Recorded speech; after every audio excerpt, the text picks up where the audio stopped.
There has never been peace in this galaxy. Not once. Not in the beginning, not at its brightest hour, not even in the brief pauses where the guns fell silent and men dared to breathe. The Imperium calls itself the shield of humanity. The Elder once claimed to be the architects of perfection. The Necrons still believe themselves the rightful heirs of the stars, but all of them serve the same unspoken truth. This galaxy was not made to rest. Its foundations are conflict, its physics, war. Every atom in the void is born from opposition. Gravity against entropy, matter against antimatter, energy straining against the cold. Creation itself was not an act of serenity. It was a scream. From that scream came two reflections: the materium, the world of things, and the immaterium, the world of thoughts. Between them burns a tension so ancient and absolute that it cannot be undone. The galaxy feeds upon it, sustains itself through it, like lungs depending on breath and fire depending on fuel. And so, every civilization that rises does so by devouring another. Every peace that dawns is only a heartbeat between new wars. Because here, in the far future, the universe does not reward calm. It eats it. There are still fools who dream of ending it. They call themselves idealists, philosophers, saints.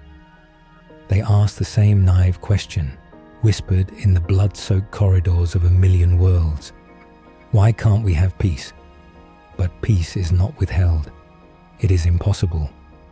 To the Imperium, war is holiness. The cult imperialist does not pray for the end of battle. It prays for victory. Peace would mean blasphemy, an absence of purpose. Every citizen's suffering must have meaning, or else the Imperium would crumble under the weight of its own futility. To the Xenos, war is instinct. The Orc cannot think without conflict. Their laughter is a form of gunfire. The Tyrannid cannot exist without consumption. Its biology is the weapon and the target all at once. The Eldar, those once proud star gods of art and sensation, found that when they stopped fighting, their souls birthed a god that devoured them. The galaxy does not permit stillness.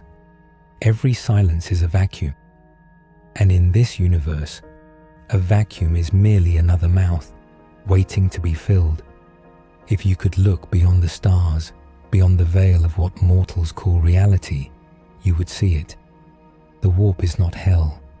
It is the reflection of every living thought, and those thoughts are never at peace. The warp churns, burns, and weeps with the emotions of all sentient life.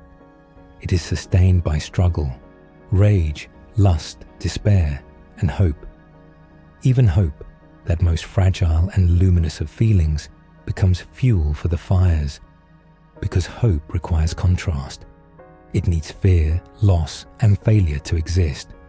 Without war, even love would starve. And that is the ultimate truth of the 41st millennium. The warp is not the cause of war. It is the consequence of existence itself. So long as something lives, it will hunger. So long as it hungers, it will take. And so long as it takes, another will bleed. The cycle cannot be broken because the cycle is the cosmos. The historians of the Mechanicus speak of the long night, an age when humanity fell into anarchy and isolation after its first golden era. They record it as catastrophe, but perhaps it was mercy. For in that time of scattered worlds, there was no Imperium, no galactic creed, no unity to weaponize, only survival. And even then, mankind found a way to kill itself. Empires rise upon the bones of dreamers who believed that peace was achievable. The Emperor himself tried, and in his failure, he built the greatest engine of war the galaxy has ever seen. He once called it the Great Crusade. Now it is called the Imperium of Man. For a brief, shining century, the stars burned with purpose. The Emperor promised that war was only a means, a temporary purgation before the dawn of rational unity. His armies marched not for plunder, but for enlightenment. The word-bearers built temples to reason, and the lunar wolves swore oaths to truth. But truth, like peace, cannot survive in a galaxy that demands conflict to exist. And so, his sons turned upon each other, not out of greed or malice, but out of necessity. The warp, the eternal mirror, saw too much stillness forming in the Imperium, too much light, too much cohesion. Reality began to tilt toward equilibrium, and equilibrium is death. The heresy was the galaxy's correction, the law of entropy asserting itself through the blood of demigods. Horus did not betray by accident. He was the inevitable antibody of a universe allergic to peace. The Emperor won, but his victory was the completion of that law. He was enthroned not as a ruler, but as a prisoner, his undying agony keeping the stars turning. The Great Crusade did not end. It simply changed names. Now, 10,000 years later, humanity prays for deliverance from the very design it was built upon. There will never be peace in Warhammer 40,000. Not because the gods forbid it, not because man is cruel or alien races are savage, but because peace is a lie that the galaxy cannot metabolize. Every world, every war, every burning star is a cog in a single machine that grinds thought into energy and energy into survival. That machine's fuel is conflict, its lubricant is blood, and deep beneath its engines, something vast and ancient hums, not alive, not dead, only waiting. It has many names: chaos, the warp, the reflection. It does not need to win. It only needs everything else to keep fighting. And so, the Imperium endures, a carcass that refuses to rot. The Xenos rage, the heretics burn, the demons whisper, and the angels of death descend again and again. Each blow against the galaxy is also the heartbeat that sustains it. There is no ending to this war. There is only the realization that it must never end. Because if it did, if, by some miracle, the last weapon fell, silent, and the last prayer faded, there would be nothing left. The stars would gutter, the warp would collapse, and the galaxy, deprived of its only language, would die of silence. Before gods, before mortals, before the first cell learned to divide, there was only conflict, not the kind waged with weapons or intent, but the elemental struggle between being and not being. In that primordial darkness, energy strained to become form, and form resisted its dissolution. From that tension, time began to crawl. Matter condensed. Stars were born not in serenity, but in explosion. Fire clawing against the void. Every spark of light was an act of violence against nothingness. This was the first war, and the universe learned to feed on it. Even now, when we look upon a nebula and call it beautiful, what we are seeing is destruction stretched over eons. Every galaxy is a graveyard of collisions.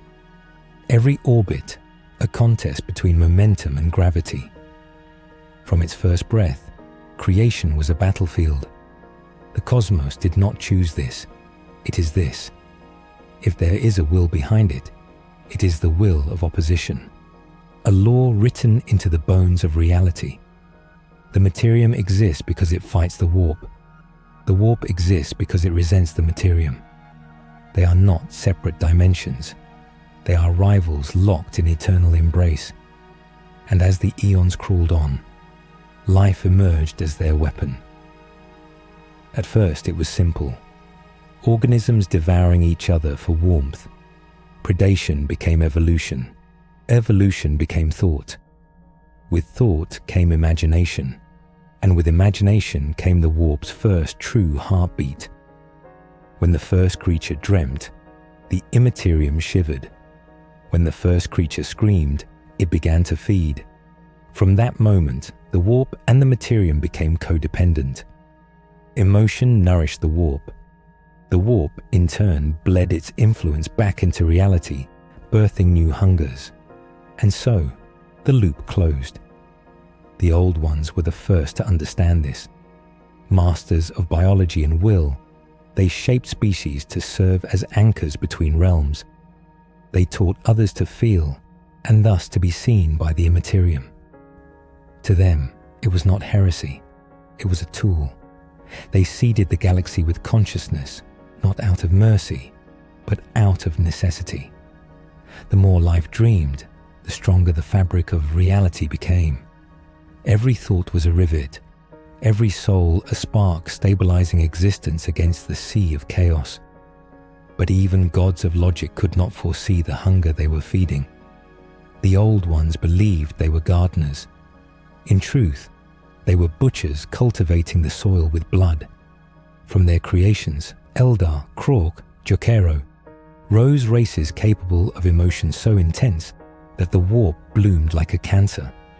And somewhere in that growing storm, something began to take shape. Entities not born of atoms, but of feeling.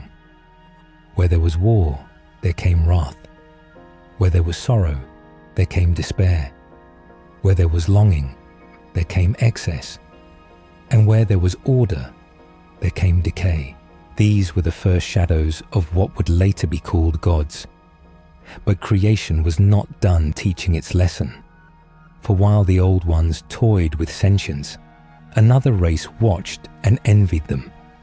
The Necrontyr, cursed with frail, short lives beneath a dying sun, raged against mortality itself. They saw the warp as poison, irrational, corrupt, unclean. Their answer was silence, a universe stripped of spirit, of hunger, of the very thing that made existence bleed. When they remade themselves into metal, they believed they had conquered death. In truth, they had only declared war on life itself, and thus began the war in heaven, the first true galactic conflict. It was not fought over territory or ideology, but over the nature of reality. The Old Ones fought for the living spark, the light of thought that kept the warp and Imperium intertwined. The Necrons fought for stillness, for a cosmos without emotion or pain. Two visions of eternity clashed, and the galaxy burned. Stars were extinguished, worlds shattered, species erased. Reality itself warped under the strain. The Imperium convulsed, giving birth to storms so vast they drowned entire sectors. But even in their attempt to purge conflict, the Necrons proved the rule they sought to escape. To destroy war is to wage it in its purest form. In the end, neither side truly won. The Old Ones fell, broken by their own hubris. The Necrons entombed themselves in sleep, exhausted and hollow. And when the silence finally came, the galaxy trembled, because silence is not peace, it is starvation. The warp, swollen with the psychic refuse of that age, seethed like an infected wound, and from its depths, new forms began to rise, echoes of the gods that would one day enslave mankind's soul. Eons passed, stars cooled and flared again. Life, stubborn as ever, returned to the ruins. But now it carried a curse in its blood, the memory of war written into the very genome of sentience. Every newborn consciousness emerged already divided, instinct against empathy, hunger against harmony. To be alive was to choose between devouring and being devoured. Peace was no longer even conceivable. It was the absence of function. The galaxy had become self-aware through pain, and it could not unlearn what it was. From that moment onward, every species, every empire, every god would serve the same pattern, repeating the same lesson. There will never be peace because peace is not survival. And so the universe waited, simmering, until the next players appeared, the children of terror, the heirs of flame and ruin, the species that would perfect war not as tragedy, but as faith. It is said the galaxy remembers, not through memory as mortals know it, but through resonance. The echo of ancient wars that still hum beneath the skin of reality. Every world, every life carries fragments of the war in heaven, like dust from a battlefield that never cooled. The old ones vanished, yet their fingerprints remained. Their creations multiplied, mutated, learned and fought. The Eldar, shaped in their image, inherited their curse. Brilliance without restraint, power without humility. The Krork, the crude ancestors of what we now call orcs, inherited their joy for survival, stripped of reason, perfected into hunger. Each race became a mirror fragment of the same shattered truth, that to exist in this galaxy is to feed upon another. Peace was never evolution. Conflict was. The Eldar were the most gifted of all, sculptors of the warp, able to mold thought into form, emotion into art. They believed that through enlightenment, they could transcend violence, perhaps even heal the wounds their makers left behind. And for a time, they succeeded. Their empire was vast, radiant, eternal in its perfection.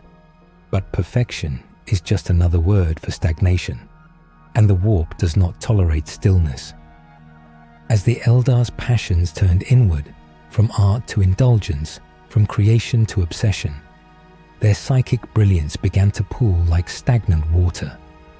Pleasure became ritual, ritual became addiction, and addiction became faith. The warp, always hungry for feeling, fed upon them greedily, and one day it gave birth to a god, a being of pure sensation, born from the Eldar's inability to stop wanting. They called it Slanesh, and in the instant of that god's birth, their empire died. Trillions of souls were devoured, their ecstasy and agony indistinguishable in the act. The warp screamed with satisfaction, and from that scream, the galaxy learned another truth. Even peace, pursued too long, becomes violence.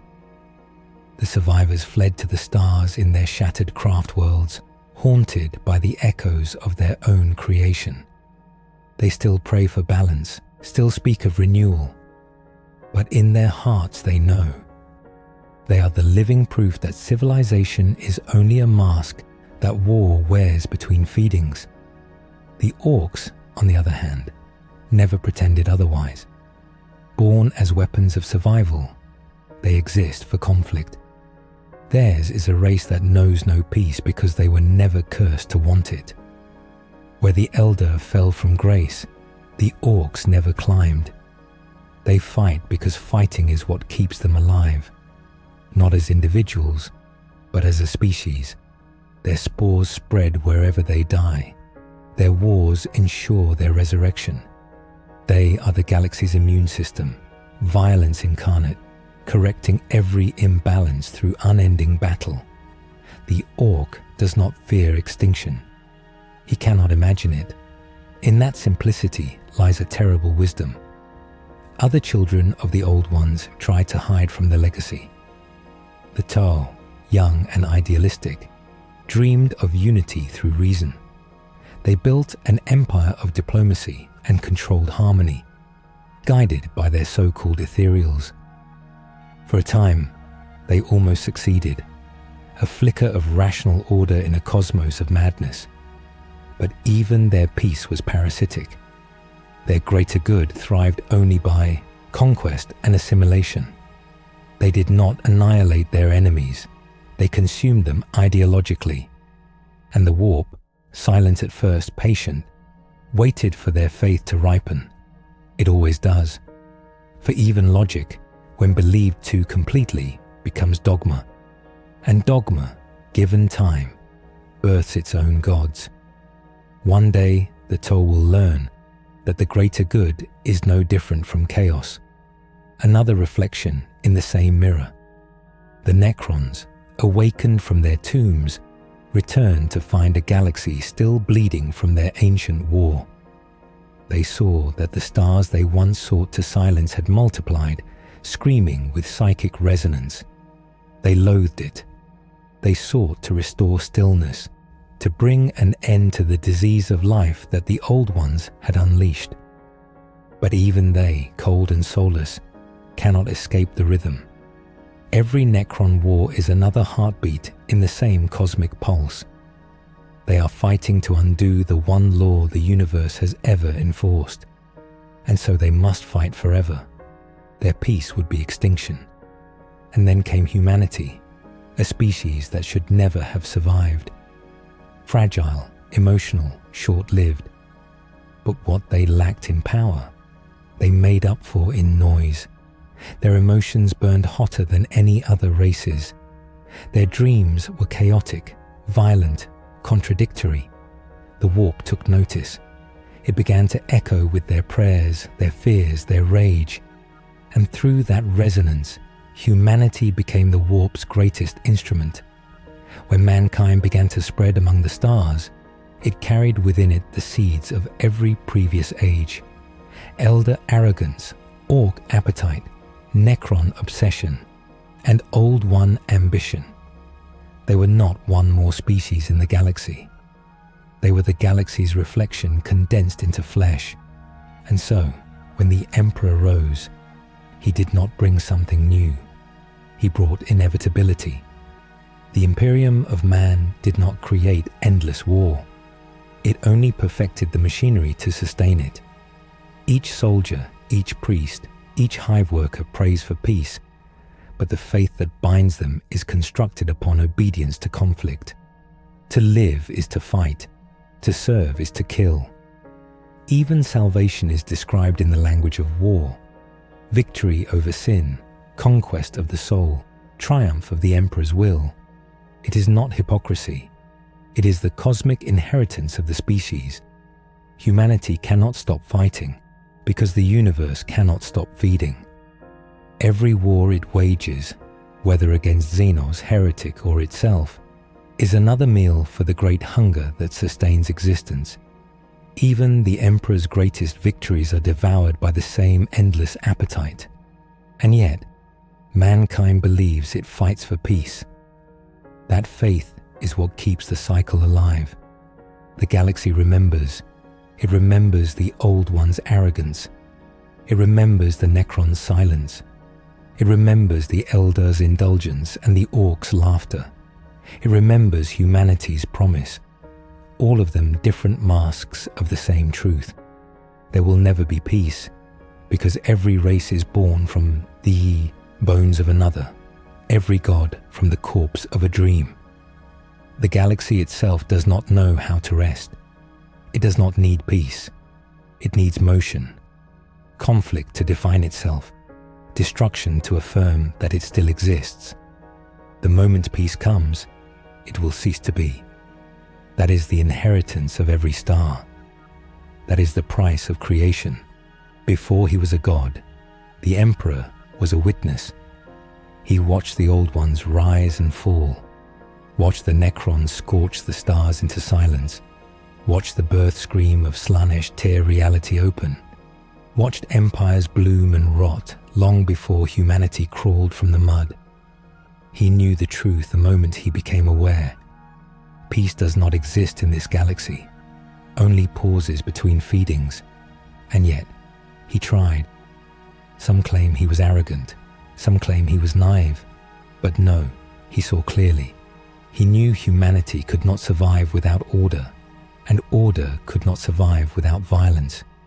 So he forged the only solution he believed possible, a unity enforced by unstoppable force, a peace built on the bones of 1 billion conquered worlds, a dream that required every soul to obey, every mind to kneel, every threat to be extinguished before it could grow teeth. It was not harmony he offered the galaxy, it was containment. During the Unification Wars, when Terra was a radioactive carcass torn apart by techno-barbarian tribes, he revealed his great contradiction for the first time. Unity through conquest, peace through obliteration, prosperity through absolute submission. His thunder warriors carved continents into compliance. Cities capitulated or burned. He unified humanity the same way a smith unifies metal, with hammer and flame. But even then, his triumphs were temporary. Every time he ended a war, another emerged behind it. Every time he claimed peace, the universe snatched it back. Humanity, like the galaxy, was incapable of stillness. The Emperor understood this. He despised it, and he built his empire around it.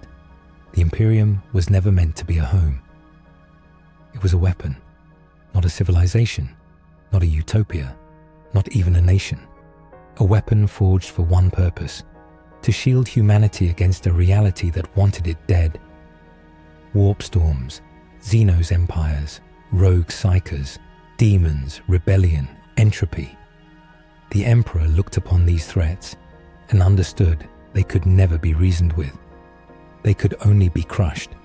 So he created institutions not to foster peace, but to sustain conflict in his name. The Legiones Astartes to conquer unendingly. The Imperial Army to drown the stars in manpower. The Mechanicum to fuel the engine of war. The Inquisition to destroy anything that questioned the cycle. The Ecclesiarchy to sanctify violence as faith. The Emperor rejected worship publicly, yet he structured his state like a theology of conflict. He wanted humanity to function without him, but built it so that it could not. This was his first and greatest lie. He claimed to seek peace while engineering a species that could never accept it. The Primarchs, peace engineered through war. Each Primarch embodied an aspect of humanity that the Emperor believed essential for survival. But look deeper, and you see the pattern. Guilliman, peace born from vigilance. Russ, peace born from execution. Kurz, peace born from terror. Dawn, peace born from fortification. Vulcan, peace born from sacrifice. Horus, peace born from unity enforced by charisma. Every one of his sons was a manifestation of conflict as a tool. Not statesmen, not diplomats, weapons. Living philosophies of domination and resistance shaped into flesh. The Emperor created gods of war and told them to build a peaceful realm. They loved him, they feared him, they obeyed him, and they broke beneath the weight of his contradiction. Why the Great Crusade could never end. From the outset, the crusade carried a flaw so fundamental that even the Emperor could not hide it. The moment peace was declared, the Imperium would collapse. Its economy depended on expansion. Its logistics depended on war spoils. Its faith depended on enemies. Its unity depended on threat. Its heroes depended on battle. Its bureaucracy depended on constant mobilization. Everything the Imperium was, its identity, its ideology, its pride, required conflict to survive. To finish the crusade would have been to kill the Imperium. And deep down, he knew that. That is why the Emperor intended to withdraw to Terra, to build the Webway project, a new system not driven by the warp, not fed by the psychic bloodshed of humanity. He wanted to escape the cycle, but the galaxy did not allow escape. The heresy was not an accident, nor simply betrayal. It was the cosmic law asserting itself. Where peace is attempted, war erupts to correct it. The Primarchs turned on him. The Imperium devoured itself. The dream of unity was shattered because it had never been real. The Horus heresy, a cosmic correction. Horus's fall was not just a tragedy. It was inevitability. The Primarchs were too powerful to coexist without rivalry, too emotional to endure peace, too deeply tied to the warp to ever escape its hunger. Horus did not begin a war. He resumed one that had been paused. Chaos did not break the Emperor's dream. Chaos revealed it. Peace was impossible. Order was temporary. Unity was a lie told to inspire obedience. The Emperor knew this when he climbed onto the Golden Throne, broken and dying. In his last moment of clarity, he understood what the galaxy had been telling him since the dawn of creation. You cannot build peace from war. You can only maintain war long enough to delay extinction. The Golden Throne, a monument to failure. To humanity, the throne is salvation. To the Imperium, it is necessity. To the Emperor, it is a confession. A confession that his dream of peace through conquest failed. A confession that even he, with all his power, could not break the cycle. A confession that the galaxy feeds on conflict, and if he stopped feeding it, humanity would vanish overnight. Thus he became the Imperium's greatest prisoner. A god chained to a machine, forced to witness the unending war he tried to end by creating it. His final act was not victory. It was surrender to reality. Humanity would not be saved through logic, nor unity, nor enlightenment. Humanity would survive because it fought, and because the galaxy needed it to fight. Just as the warp needs emotion, and the stars need fuel, and life needs death. War is not the Imperium's curse, it is its purpose. If you wish to understand why there will never be peace in Warhammer 40K, you must leave the realm of flesh and metal behind. You must step into the Imperium, into the warp, into the place where thoughts become storms, where emotions become weapons, where memories bleed and gods are born like tumors. Because the truth is simple. The galaxy does not merely tolerate war. The warp requires it. It is the fuel of its existence. The warp is not just a dimension.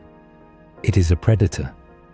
Every sentient mind in the galaxy is a flickering light in the dark. Every fear, every hope, every cry of anguish sends ripples through the Imperium.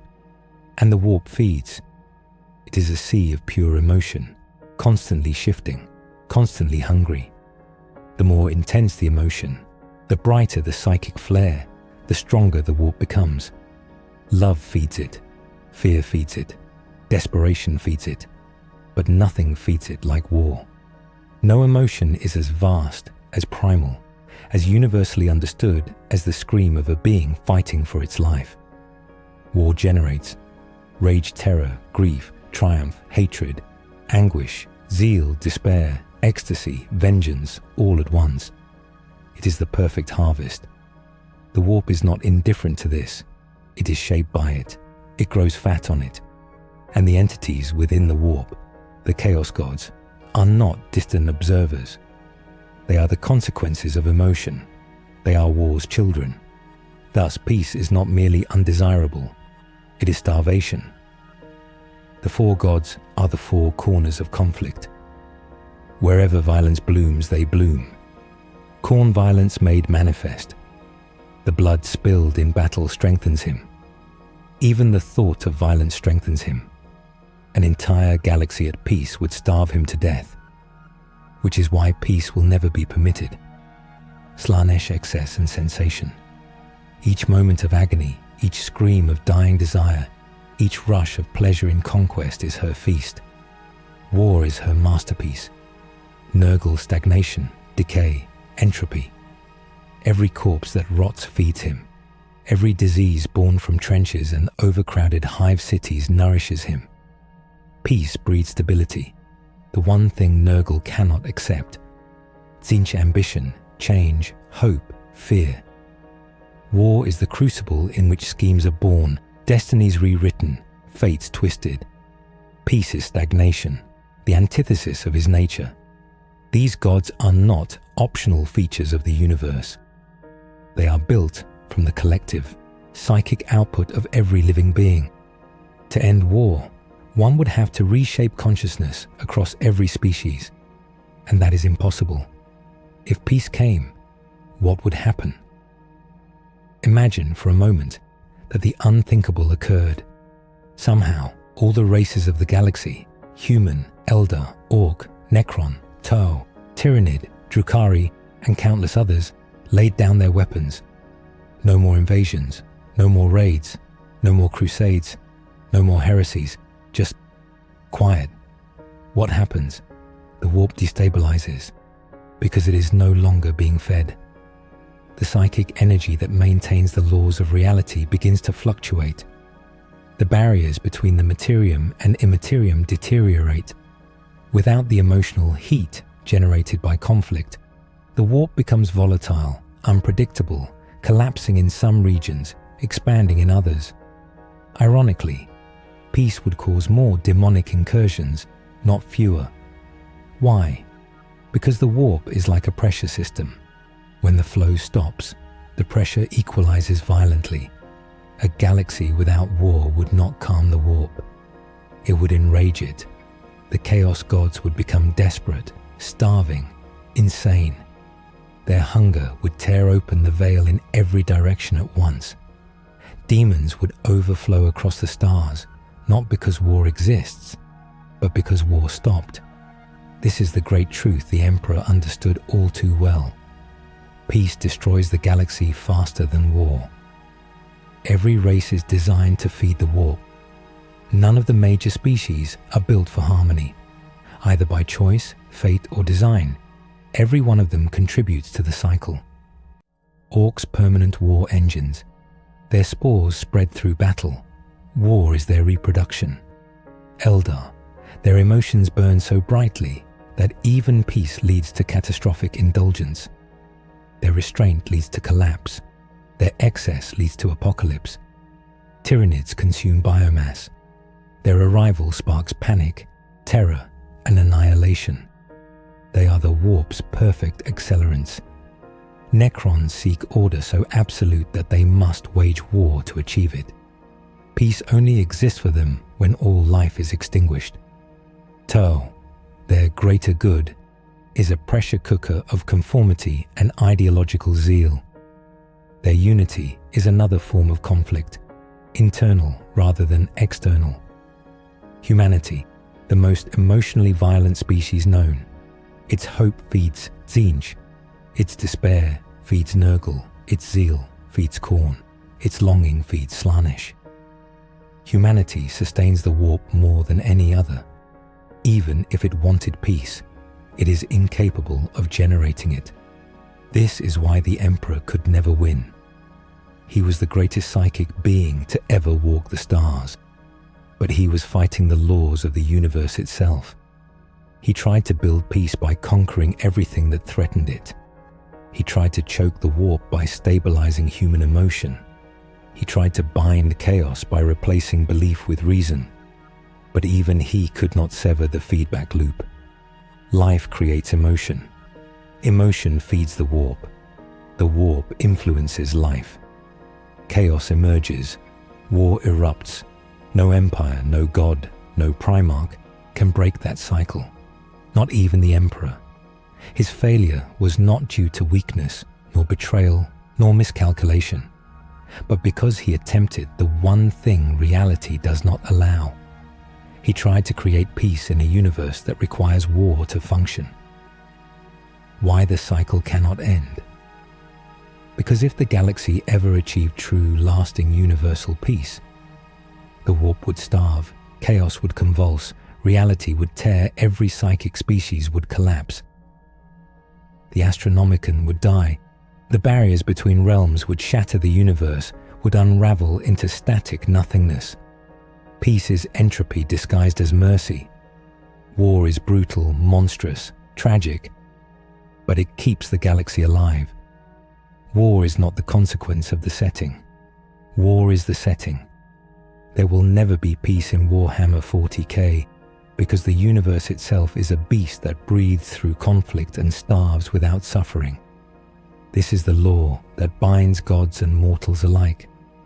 In the grim darkness of the far future, there is only war, because without war, there is no future at all. Imagine the impossible. Humanity wins. Every Xenos empire lies in ruins. Every Necron tomb is shattered.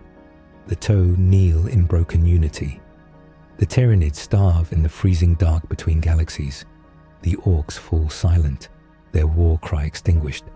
The Eldar fade into the last ghost light of dying craft worlds. chaos itself is banished, its gods shriveled into dust by starvation.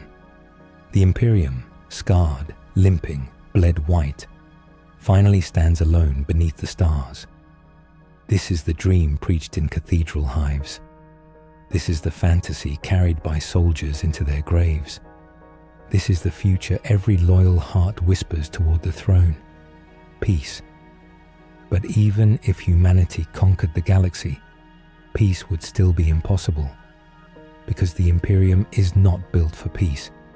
Humanity is not built for peace, and the universe would refuse to allow it. If every enemy vanished overnight, the Imperium would collapse under the weight of its own structure.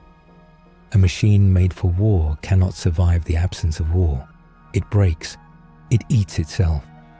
Every institution designed for eternal struggle suddenly turns inward. The administratum begins to choke on its own rituals. The Mechanicus, starved of foes, turns its forges upon itself, accusing, purging, escalating. The Ecclesiarchy, deprived of heretics, creates new ones from shadows and misunderstandings.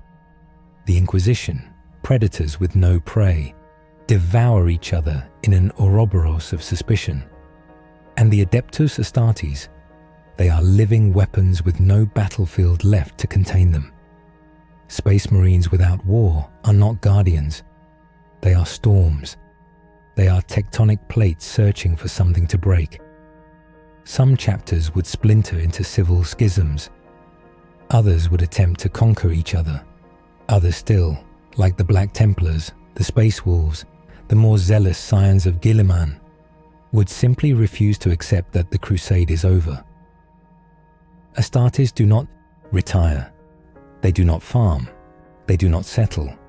They do not build. They only wage war. If all enemies are gone, they will create new ones. And as the Imperium fractures under the weight of institutions designed for endless conflict, the warp itself stirs. Even if chaos were banished, the warp cannot vanish. It is not a place. It is a reflection. As long as humanity thinks, feels, hopes, despairs, dreams, rages, creates, destroys, chaos remains. If humanity becomes the only species left, then every whisper, every fear, every ambition feeds the warp alone. A new pantheon would rise from human emotion. Humanity would become its own greatest predator. The Emperor once said that chaos can never be destroyed, only denied. He was right. Peace would not deny it. Peace would feed it. A galaxy without war becomes a galaxy where chaos has nothing but humanity to feast on. And humanity is an endless banquet of contradiction. But the strangest truth is this: even victory would kill the Imperium. The Imperium exists because the universe is trying to murder it. Its laws, culture, faith, technology, and psychology are shaped entirely by pressure. Remove the pressure, and the scaffolding collapses. The Imperium without war is a body without bones. Humanity without an enemy becomes its own enemy. Humanity without a battlefield becomes the battlefield. And the universe itself, through the warp, through the psychic echo of every living mind, reshapes itself to enforce conflict. This is the terrible symmetry of the 41st millennium. If humanity loses, the galaxy dies. If humanity wins, humanity dies. If chaos triumphs, everything burns. If chaos is defeated, something worse takes its place. Every path leads to violence. Every future leads to war. And even the Emperor, in his final moments of mortality, understood this terrible truth. War is not the failure of the galaxy. War is the galaxy. There is an old truth whispered by navigators, one they dare not speak near their masters.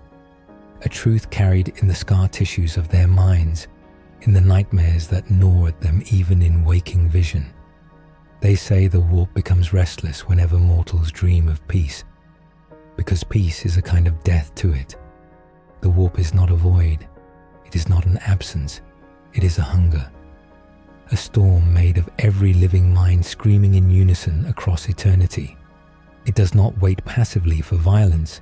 It anticipates it, desires it, molds itself around it. Every mortal fear, every hope, every rage, every grief is a nutrient to the Imperium. It drinks emotion the way a dying man drinks water. The more intense, the more potent. The more contradictory, the more intoxicating. Peace is starvation. Even if the galaxy fell silent, the warp would not. It would claw at the fabric of reality, desperate for sensation, desperate for conflict, desperate for the taste of mortal extremes. And eventually, something within it would crack. Imagine, for a moment, 10,000 years from now. Peace achieved. War ended. Borders stabilized. The Imperium, the Tal, the Necrons, the Eldari, all bound by some impossible detente. Even if diplomacy lasted a century, a millennium, the warp would churn, boiling with the pressure of unvented emotion, drawing psychic tension from every corner of the void. Because peace is not stillness. Peace is compression. Think of a tectonic plate. Pressure builds in silence, unseen. Then one day the world shifts and mountains collapse. The warp would do the same. It would erupt. A god does not need worship. It needs feeling. And peace would not soothe the chaos gods. It would enrage them. Imagine Khorne starving. Imagine the blood god feeling the galaxy go quiet. Do you think he would fade? No. He would thrash, clawing for meaning, for slaughter, for anything to feed the void inside him. And some mortal, somewhere, would snap. One murder, one massacre, one war, one genocide. And suddenly the volcano erupts. Silence breaks. And the galaxy is dragged back into his embrace like a sinner hauled to an altar. Imagine Nurgle without despair, the grandfather with no suffering to nurture. Imagine Slaanesh without indulgence, denied every taste of mortal sensation. Imagine Tzeentch without hope or ambition, trapped in a still universe where nothing changes. They would not weaken, they would convulse. Mortals forget that the Chaos Gods do not exist alongside the galaxy. They are the galaxy's feelings extruded into eternity. You cannot starve the ocean by draining a river. You cannot kill a storm by closing a window. Peace does not destroy chaos. It concentrates it. The emotion that cannot be vented through war becomes pressure inside every mind. The warp becomes more volatile, not less. This is why the Emperor feared the quiet. He knew that a peaceful humanity, a fully psychic species with no war, no struggle, no friction, would birth gods far more monstrous than the ones humanity faces now. A humanity without conflict would drown in its own perfection. There is a reason he chained himself to the Golden Throne. Not to win, not to guide, but to contain. He understood the most terrible truth of the 41st millennium. Peace is a greater threat to humanity than war. For in war, emotion is vented. In war, the warp is sated. In war, humanity's psychic potential leaks out only in drops. But in peace, the reservoir swells, the pressure builds, and a single drop can cause a flood that drowns a galaxy. Even the Eldar learned this lesson as their empire fell. The Eldari did not destroy themselves through conflict, but through its absence. They indulged, they stagnated, they perfected themselves, they grew bored. Their emotions turned inward, spiraling into decadence, and their stillness gave birth to a god. The Eldari were the only civilization in history to achieve something like peace. Look what it created. The Imperium learned a different lesson. A still mind is an invitation. A quiet society is bait. A peaceful galaxy is a womb for horrors. So long as the warp exists, so long as mortals feel, peace is not a sanctuary. Peace is a catalyst. Humanity, the orcs, the toe, the Eldari, the Necrons. Every species is entangled in the same psychic storm. Even those without psychers contribute to the teeming ocean of thought through fear, rage, hunger, instinct. There is no version of the galaxy where the warp grows still, where chaos fades, where silence settles, where emotion stops mattering. And this brings us to the last, most terrible truth. Conflict is the exhaust valve of reality, not a mistake, not a failure of diplomacy, not the cruelty of uncaring gods. War prevents the warp from exploding.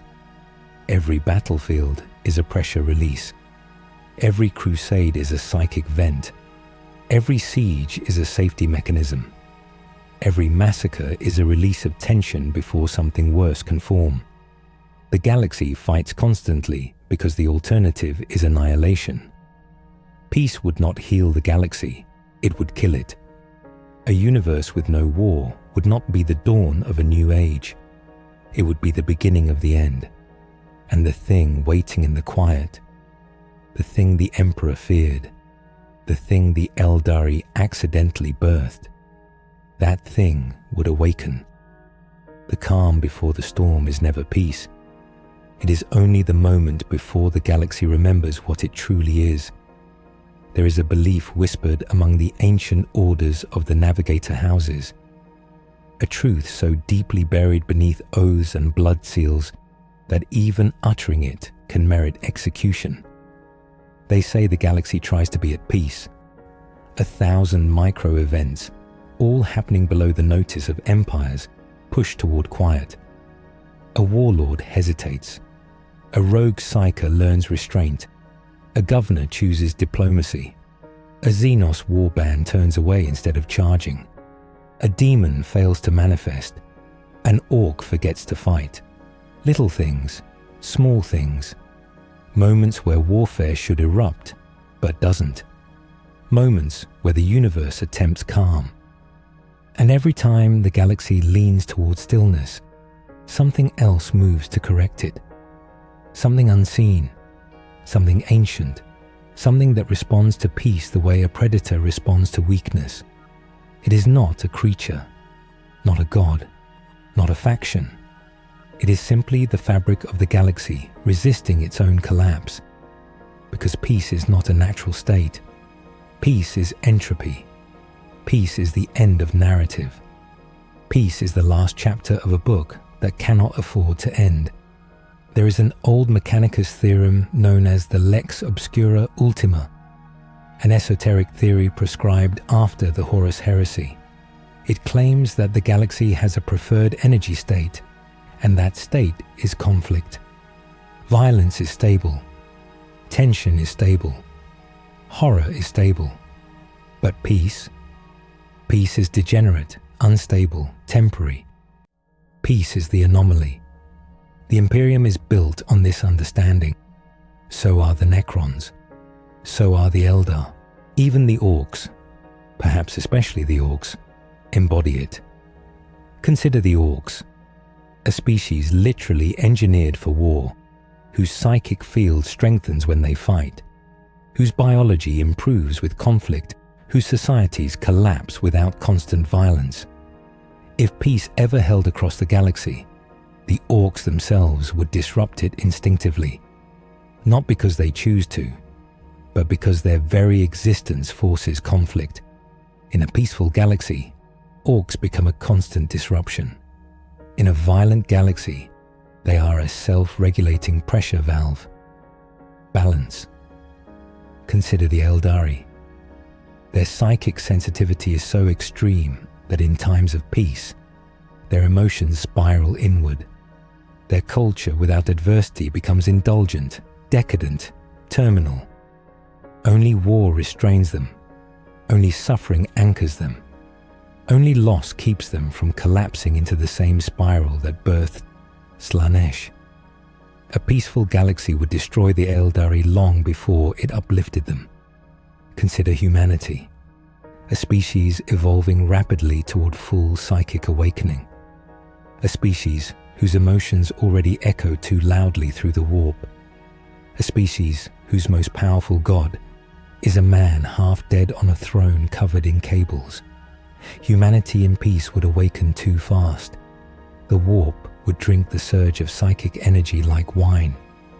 A new god would rise, not Khorne, not Nurgle, not Tzeentch, not Slaanesh, but something shaped purely from the human collective unconscious, a deity born in a single psychic ignition. The Elder call this potential future the Crimson Dream. The Inquisition calls it the Omega Emergence. The Adeptus Astra Telepathica simply calls it the End. Consider the Tyranids. The hive mind thrives on pressure and adapts to opposition. Oppression strengthens it. Harsh environments sharpen it. War enriches its evolutionary matrix. But in a peaceful galaxy, where biomass is static and threats diminish, the Tyranids would do what their nature demands, consume everything. Peace would accelerate their final harvest, not delay it. And then there are the Necrons, the ancient metal dead, the sleepers in their tombs, the empire that forgot it was an empire. The Necrons fear only one thing, a reality united, a galaxy at peace, a single psychic species rising too quickly, something that would warp the fabric of the universe beyond their ability to control. The Silent King himself fled the galaxy not because of war, but because he foresaw the possibility of a unified psychic empire, something that would make chaos look like a candle beside a star. The Necrons need conflict. They need time. They need the galaxy fractured. They need species locked in mutual annihilation. Because peace is the one thing that ensures their extinction. Every faction in the galaxy, from the smallest primitive tribe to the most advanced star-spanning empire, is tied into this same truth. They are all dependent on violence. Violence sustains them. Violence shapes them. Violence prevents worse outcomes. Violence wardens the warp. Even the Emperor understood this. Those who romanticize the Great Crusade imagine it as a march toward peace, a galaxy unified, obedient, calm beneath the Aquila. But the Emperor never sought peace. He sought control. Peace implies stillness. Stillness implies stagnation. Stagnation implies entropy. Entropy births gods. The Emperor built a system designed for eternal motion, eternal expansion, eternal vigilance. A machine that never stops. A machine that cannot stop. Not a utopia, a firewall. The Imperium is not a nation. It is a bulwark, an immune response, a barrier against something worse than war. The total awakening of humanity's psychic potential in an unregulated universe. Peace breaks the firewall. Peace invites the firestorm. Peace is the hemorrhage after the cut. And that is why the galaxy cannot allow it. But the deepest truth is this. The galaxy is not passive in this. It does not merely respond to peace. It actively prevents it. There are patterns that reoccur across millennia, across star systems, across species, across cultures. Great leaders who push toward peace die mysteriously. Empires that unify too efficiently collapse overnight. Diplomacy that seems destined to succeed suddenly fails due to events too improbable to be coincidence. Psychic storms erupt exactly when tensions begin to ease. Warp anomalies spike during ceasefires. Assassins strike at the worst possible moment. Great prophecies resurface. Old wounds reopen. New threats emerge from nowhere. Astropaths have a name for this phenomenon. The Veiled Hand. A force that shapes probability. A force that nudges events. A force that ensures the galaxy does not go quiet. Some say the Veiled Hand is the warp itself. Others say it is the Emperor, preventing peace to prevent catastrophe.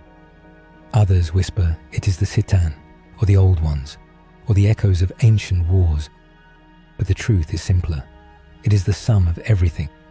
The warp, fate, Emotion, psychic drift, orc gestalt fields, human fear, Eldar foresight, Necron machinations, Tyrannid instincts, To ambition, chaos hunger, machine spirits, the dreams of prophets, the nightmares of children, all of it, all at once. A galaxy whose every structure leans toward conflict, not because it is evil, but because it is stable, because peace is annihilation, because silence is death, because calm is the prelude to collapse, and the veiled hand is the universe saying, no, there will not be peace. Not now, not later, not ever. The galaxy itself corrects you. Every librarian, every navigator, every astropath who has ever stared too long into the tides of the Imperium eventually comes to the same horrifying realization, though most do not dare speak it aloud. The warp is not a realm of gods. It is a reaction, a mirror too perfect, a wound too deep, a sea that reflects emotion the way a star reflects heat. Without choice, without morality, without restraint. The warp does not judge. The warp does not forgive. The warp does not cultivate peace, because peace has no reflection. Peace has no emotional weight, no psychic resonance, no pressure gradient. A tranquil mind is silent. A tranquil civilization is psychically inert. A tranquil galaxy emits nothing, and the warp cannot survive on nothing. It must churn, must seethe, must devour.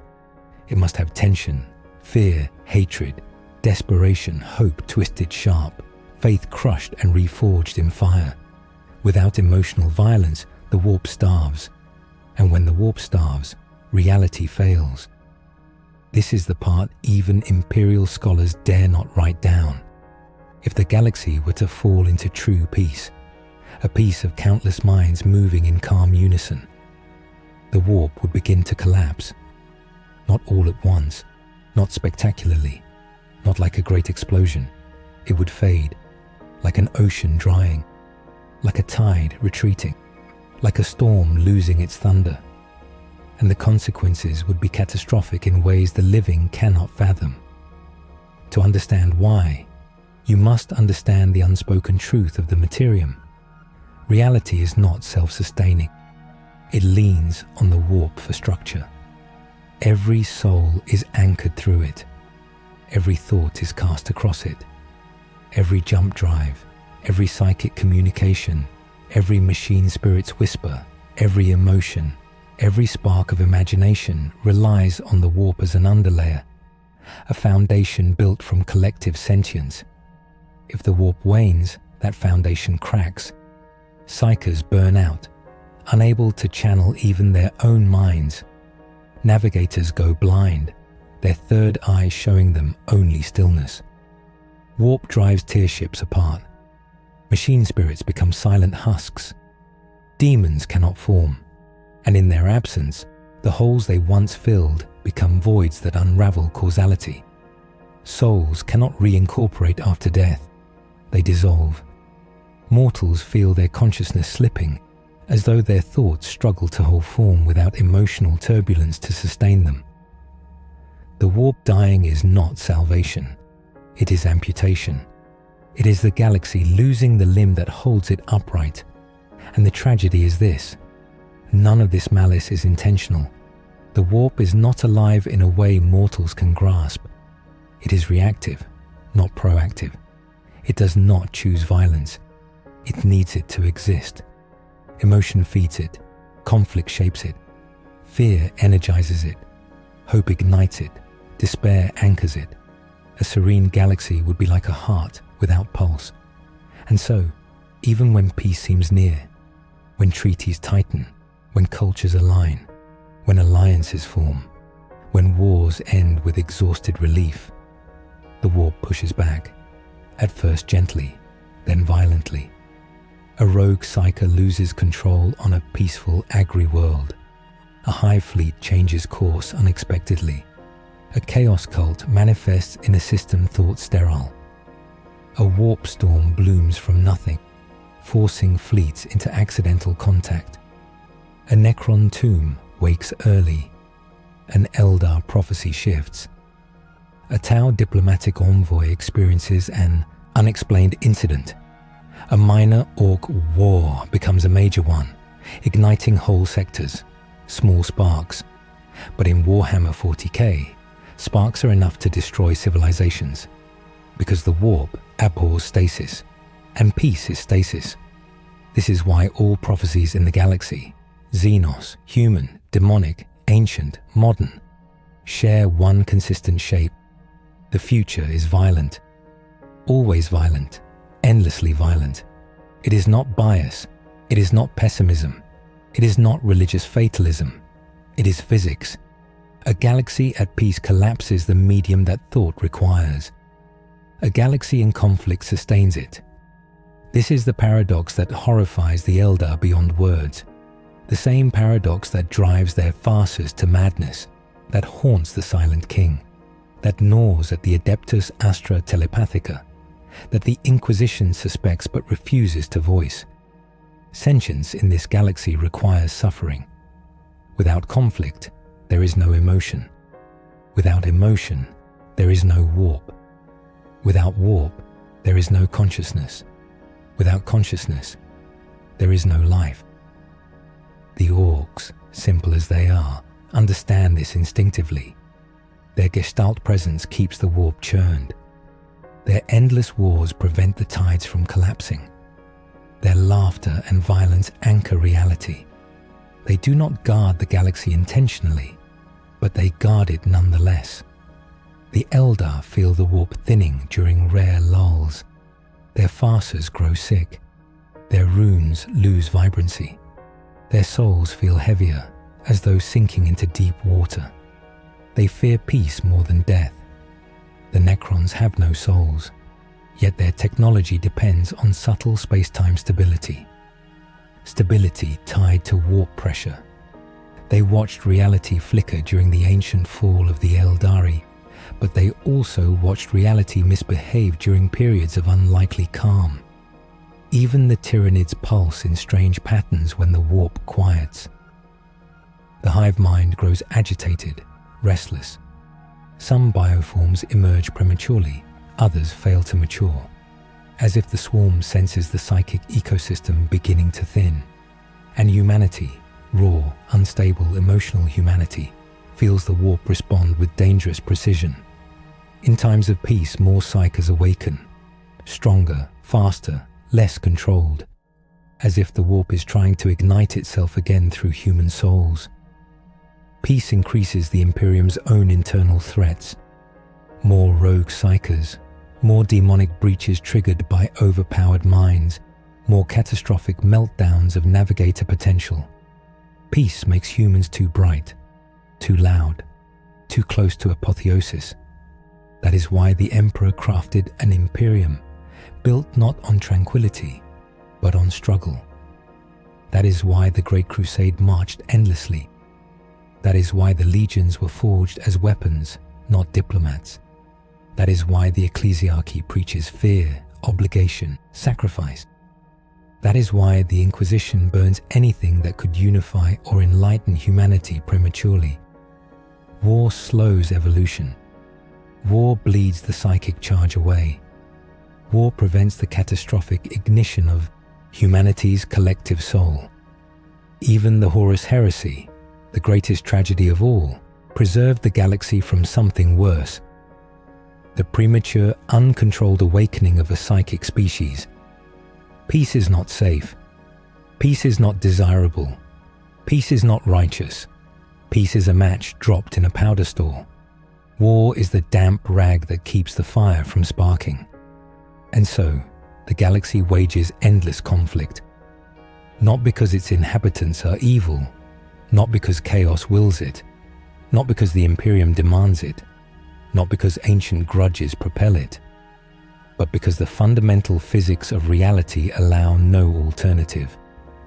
War is the stabilizing force. War is the regulating factor. War is the heartbeat. And if that heartbeat ever stops, if peace ever holds long enough, broad enough, deep enough, The galaxy will not breathe a sigh of relief. It will suffocate. The warp will convulse. Reality will fracture. Consciousness will dissolve into static. The end of war is not the beginning of paradise. It is the beginning of extinction. This is why peace will never come to Warhammer 40K. Not because no one wants it, but because the universe itself cannot survive it. There is a moment every historian of the far future comes to dread. Not a moment of revelation, but a moment of clarity. The realization that all the great wars of the galaxy, all the bloodshed, all the horrors, all the genocides, were never truly choices. They were necessities, not political, not cultural, not even moral, but cosmic. The galaxy itself, the weave of physics, the currents of unreality beneath it, the psychic sea threading through every living mind, demands conflict the way a human body demands oxygen. Remove oxygen, and the body spasms, panics, then dies.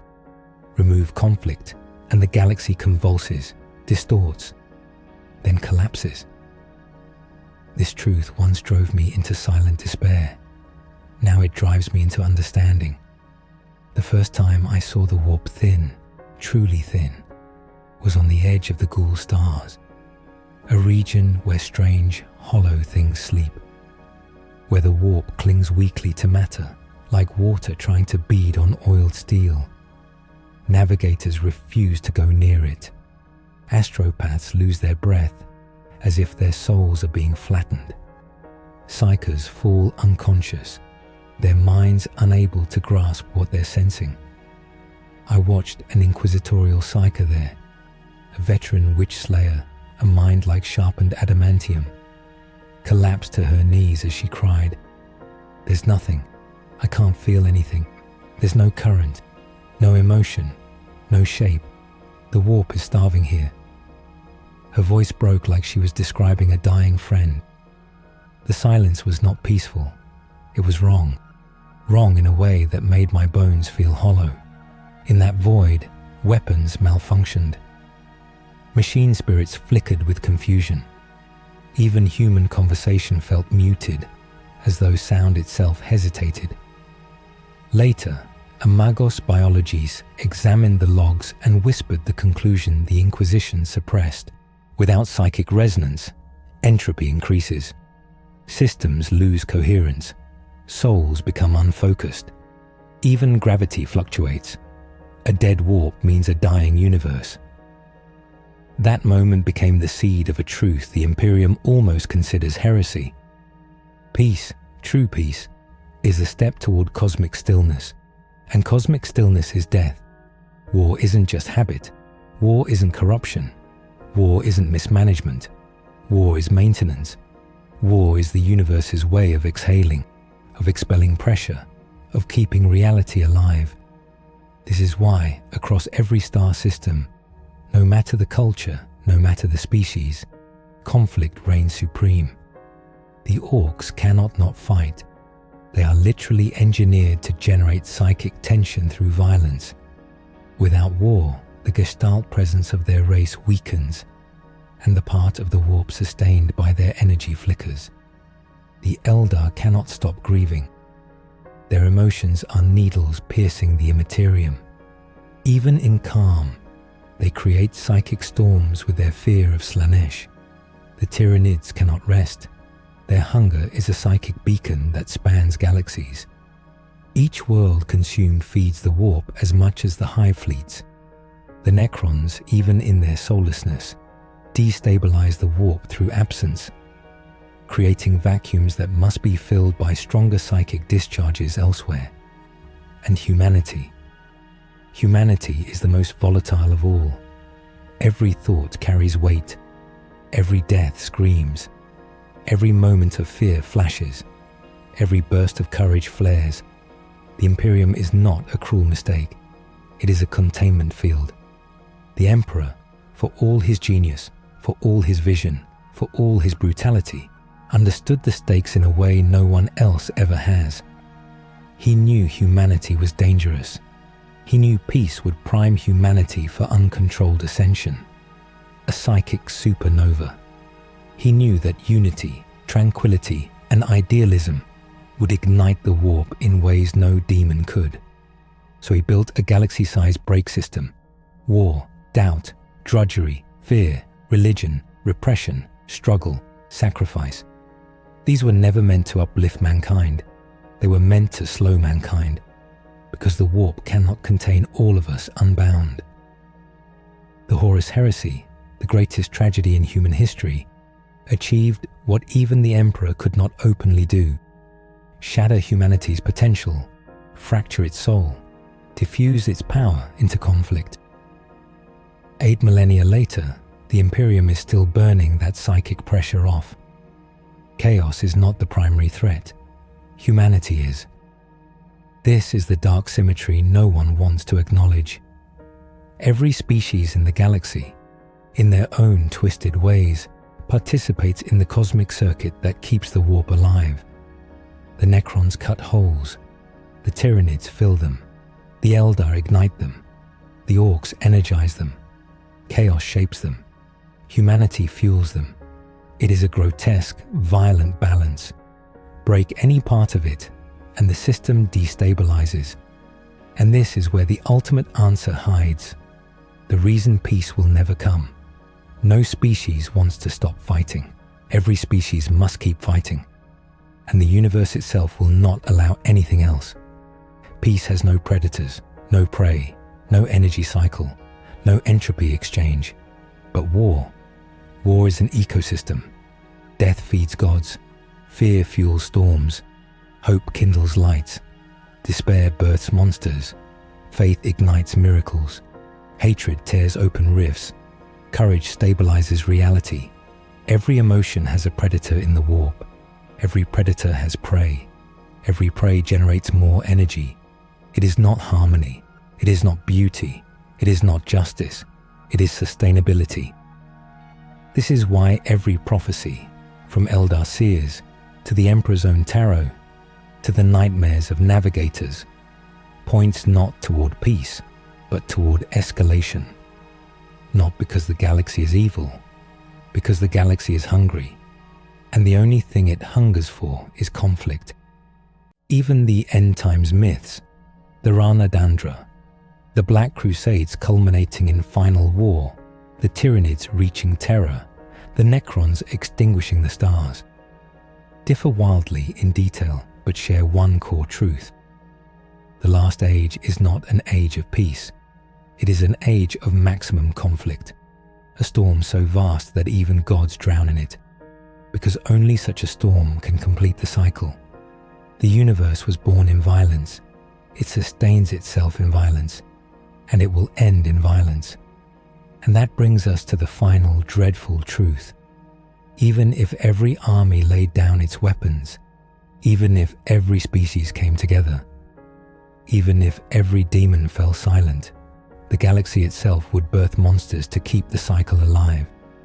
From the warp, from forgotten tombs, from hungry voids, from the biomass of the Tyranids, from the subconscious minds of humanity itself, peace cannot last, because peace is a vacuum, and nature abhors vacuums.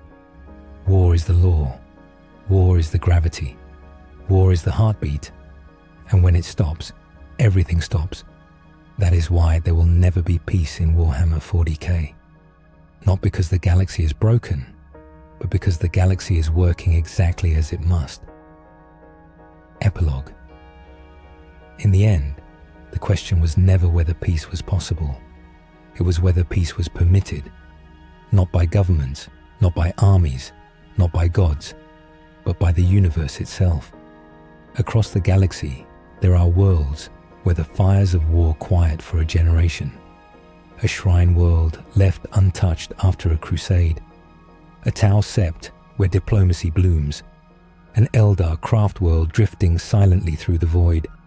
A desert planet where orcs have no reason to gather. A fringe agri world where humanity remembers how to laugh. These moments exist. They are precious. They are fragile. And they do not last. I I once travelled to a planet called Alethros 4, an olive-green jewel surrounded by sapphire seas. There were no fortresses, no hive towers, no astropathic choir, just farmlands, orchards and villages that smelled of lavender and burning wood. When I arrived, I found the people smiling, a rare sight in these dark millennia. Children chased sun beetles under the shade of vast ironwood trees. Elders painted murals of their harvest gods, simple and serene. A young farmer approached me, humility in his eyes yet warmth in his posture. "Are there wars far from here?" he asked.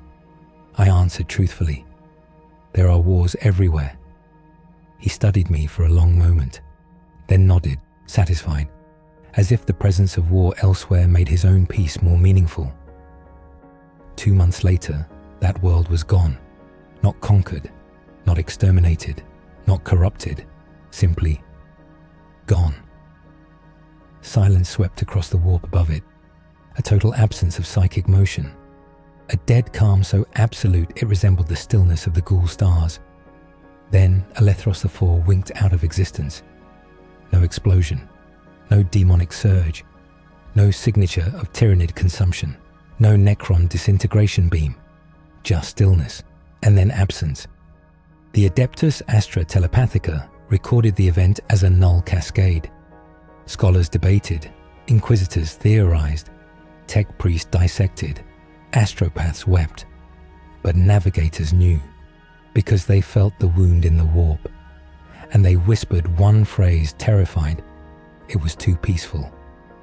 The galaxy corrected the imbalance. In the aftermath, I stood alone on the deck of a void ship, staring at the coordinates where Alethros 4 once circled its star. There was nothing left but drifting embers of stone, glinting like ash scattered across black silk. I realized something then, something I'd always known but never accepted. Peace is not the opposite of war. Peace is the death of pressure, the stilling of tides, the suffocation of thought. For sentient life, peace is a weight that reality cannot carry for long. Because consciousness, true consciousness, demands contrast. What is hope without despair? What is courage without fear? What is unity without division? What is victory without loss? What is compassion without suffering? What is peace without war? In the warp, these dualities are not philosophy. They are physics. Every moment of serenity demands tension elsewhere. Every lull in violence demands upheaval in another corner of the stars. Every heart that rests demands another heartbreak. It is not cruelty. It is not malice. It is equilibrium. The Eldar understand this. It is why their souls burn so brightly. The Orcs embody this. It is why their laughter fuels storms. The Tyranids exploit this. It is why their hunger shapes the void. The Necrons resist this. It is why their awakening destabilizes the warp. Chaos thrives on this. It is why the gods grow fat on emotion. Humanity magnifies this. It is why the Imperium cannot die and cannot live. Every faction in the galaxy is part of the same vicious, elegant calculus. Even the Emperor understood this balance. Why did he make 20 Primarchs, living storms of emotion and purpose? Why did he wage a crusade across the stars? Why did he bind humanity to a throne of psychic fire rather than allow it to sleep? Because he knew peace would kill us faster than war. He knew calm would spread like rot. He knew serenity would make the galaxy brittle. He knew stillness would suffocate the warp. And he knew humanity, the most emotionally explosive species ever born, could not be allowed to awaken in a tranquil universe. We would destroy it simply by being ourselves. This is why there will never be peace in Warhammer 40,000. Not because of hatred, not because of ideology, not because of injustice, but because of the nature of existence, because the warp is not a god of malice, It is the echo of life itself, because consciousness requires turbulence, because emotion requires contrast, because reality requires pressure, because the galaxy is a living organism, and war is the pulse that keeps it alive. When the last bolt shell is fired, when the last Tyranid is burned, when the last Necron shuts down, when the last demon dissolves, when the last orc laughs, when the last human prays, the galaxy will not sigh in relief, it will gasp in terror. For the day peace finally arrives is the day the galaxy stops breathing. And that is why the grim darkness of the far future will always be dark, will always be grim, will always be endless. There is only war, because without war there is nothing.